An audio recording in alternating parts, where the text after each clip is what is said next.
Good evening. I'm pleased to introduce Cori Gauff. Please could I ask you to raise your hand if you have a question? I talked to your mom about how you always have had a lot of successes in your career and know how to reset from them and move on. I'm just curious, after this biggest ever spotlight, after beating Venus, how much it felt like a normal couple days or how much you really had to tune everything out? So I could lie and say I felt normal, but it was honestly so hard just with social media and everything, trying to focus on my next match because people are still posting about Venus. So I just tried my best to reset. So that night, literally, I think I went to bed at like 12:30 a.m., but I was like at 12 a.m. gonna enjoy this until then, and then it's a new day tomorrow. Because the first round was against Venus, because of the build-up, was it actually quite hard to get yourself set correctly for this second round match? Yeah, definitely it was. Like I wasn't expecting any of this. A lot of celebrities were DMing me, posting me, and so like I'm kind of starstruck. So it's been hard to reset, and I don't know. Curious to know how disappointed you were back at Roland Garros when you lost in the qualies. I watched that match. You seemed to took it pretty hard, and did that play a role in your motivationally coming here over the last couple of weeks? Yeah, I definitely kind of took it hard, but not so much. I knew that I composed myself on the court, and I did the best I can at the moment. But it definitely motivated me. I was like, I need to work harder if I want to get to where I want to go. And I think that everything happens for a reason, and that definitely kind of helped me set my mind and get ready for these next couple weeks. You mentioned that some of the celebrities have been DMing you. Can you name any of the names that you've been talking to over the last couple of days? So yeah, one was Navia Robinson. She's an actress. My little brother actually watches one of the shows she's on. Storm Reed, another actor. She's in the new series Euphoria. I can't even name so many of them. But I mean, it's just a lot going on right now. Given all the things that you've experienced, many for the first time in the last 3 days, how would you describe those last 3 days? The last 3 days have definitely just kind of been surprising. It just shows that if you really work hard, you can get where you want to go. Last week around this time, didn't know I was coming here, so it just shows that you have to be ready for everything, and that I just, like I said before, I believe everything happens for a reason, and people were just telling me to just keep working hard and your time will come, and yeah. With the attention you're getting and what you were saying just there about messages from celebrities, are you going to have to do anything different now that you're getting a little bit deeper into swim? Are you going to have to sort of switch off social media, or are you just going to try and keep doing it all the same way? Surprisingly, social media kind of relaxes me before the match. That's what I kind of do. Not really Instagram so much. I kind of just watch YouTube videos before my match, and kind of gets me in a laughing spirit or whatever. And so right now I'm just going to keep everything the same because it's been working. So you talked about proving that if you work hard, you can get to where you're trying to go. What is part of your routine of working hard to get where you want to go? I just honestly these last couple of weeks, when they say practice over, let's do one more, I've been hit the ball harder to me, or telling my hitting partner Courtney, I need you to hit the ball harder, let's do more rounds.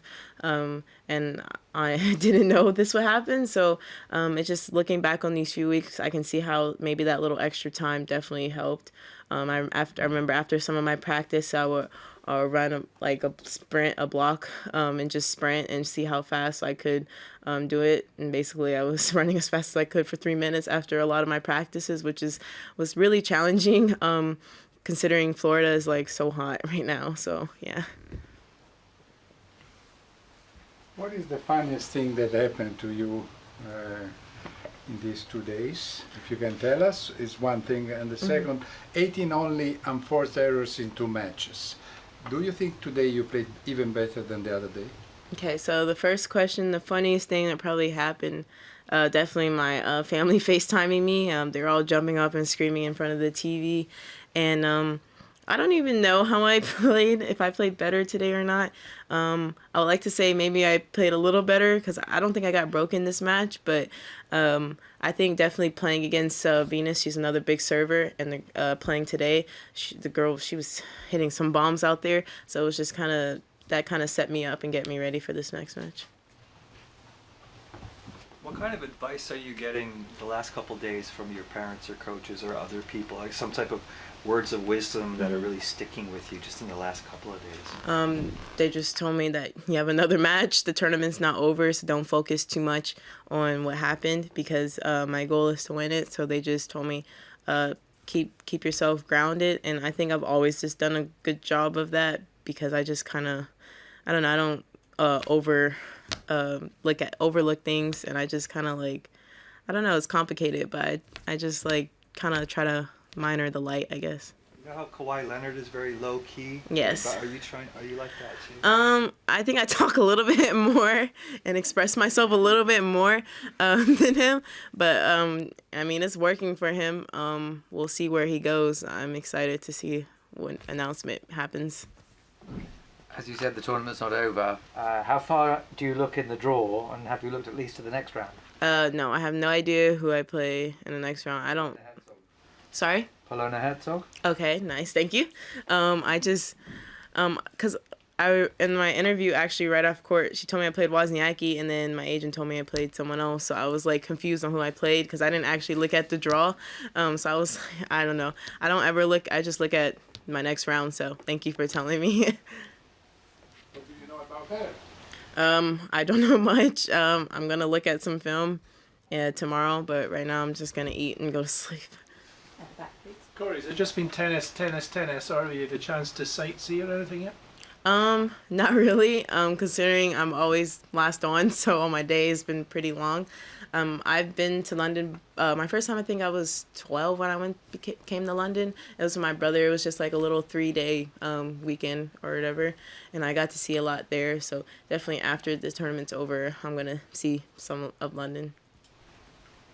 You don't have that many wild cards I think left you can get this year, and so I'm curious how excited it is then to get your ranking into top 200, which can get you guaranteed into slam qualies, at least for the next couple slams, and how much you look at that with the sort of limits you have. So I don't really look at my ranking too much. Most of the time I know what my ranking is because of interviews, and I don't focus on too much on how many wild cards I have. My parents keep track of that, but I'm definitely obviously very happy that my ranking's gone up. It'll be a lot easier to get into tournaments. Hopefully I can keep that going. Cori, do you didn't get broken today. You're hitting way more winners than you are unforced errors. You haven't dropped a set through qualifying, and now are you in the zone right now, or is this a comfortable level of Coco Gauff tennis that we're seeing? Like are you redlining, or is this comfortable? It feels normal. I think it's comfortable. I think it wasn't so much that my tennis improved, it was more my mindset, and because my mindset improved, my tennis definitely changed. And I don't think it was so much how many balls I hit in practice. It was more off court, thinking how can I improve myself, improve the way I act on the court. And it's definitely been a challenge, but I think I've kind of reached the basically almost the best mentality I can get to. I mean, you always can improve, but right now I feel like the way I'm acting and the way I kind of feel inside, because you can kind of fake it till you make it, but I'm not faking it, right? At least right now. Last two questions. Coco, you mentioned you've been watching YouTube in your kind of downtime. What kind of programs does a 15-year-old in the third round of Wimbledon watch? I watch makeup tutorials. I watch vlogging. I watch those kind of social experiments. Right now I've been watching the channel. I don't know how you pronounce it. It's either pronounced Udi or UDY. And they just do a bunch of pranks, and it kind of keeps me laughing. But I kind of just, whatever YouTube recommends me, I kind of just watch. Last question. Coco, you've obviously played two really, really experienced players in these two rounds. And obviously you yourself are really inexperienced at this level. Can you kind of explain how you've seemingly made that irrelevant? Why do you think that sort of experience gap hasn't played a part in your matches, seemingly? Honestly, I don't know. I don't know. I think just me staying calm, because a lot of players aren't so calm on the court, even though they've been playing for a long time. So I think that definitely sped up the process. I think the more experience I get, obviously, the better I will make better choices I will make on the court. Because to be honest, I haven't played that many matches at the top pro level.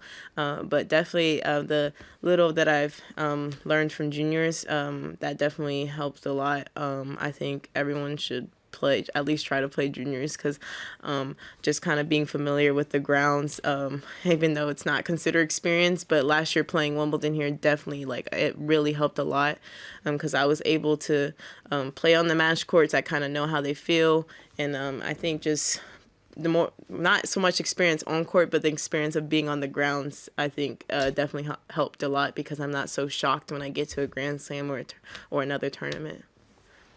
Thank you, Coco. Thank you, ladies and gentlemen.